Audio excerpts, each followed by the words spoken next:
Welcome back. If you look at your view pane, typically what's going to happen is that you're going to see that by default, you're going to be in a details view. That means then that you'll be able to see all of the folders or files according to some order that you set. So for example, you'll notice that these files are now in alphabetical order, and you can see that here in this row. We can change that order and we can sort that order by a different column by just clicking this area. And if we want to make sure that it's going to be organized by the date it's been modified, we can click this area. If we want them to be organized by type, we can click this area.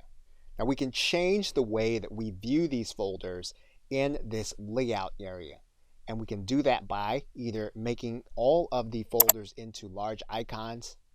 We can make them into medium icons. We can even make them into smaller icons.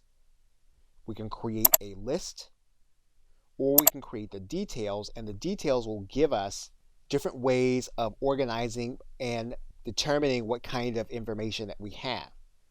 We can expand the number of details that we associate, and we can do that by going to this top line, right-clicking, and then adding in any of the other attributes that we want to add. So for example, if we click more, we can add in other attributes, and you can see that here. We can also use the sort by command at the very top in the current view. So for example, what we can do is we can sort by the date. We can sort by the type. In this case, all of the files are going to be the same type. We can sort by date created. And all of the attributes that we have in the details area, we can sort by using this current view. Now what we can also do with the current view is we can then change this view to the details. And you'll notice here that we have the length of each video.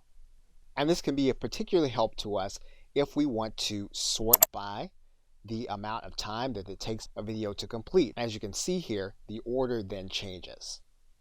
Okay, so with that, thanks, and I will see you in another video.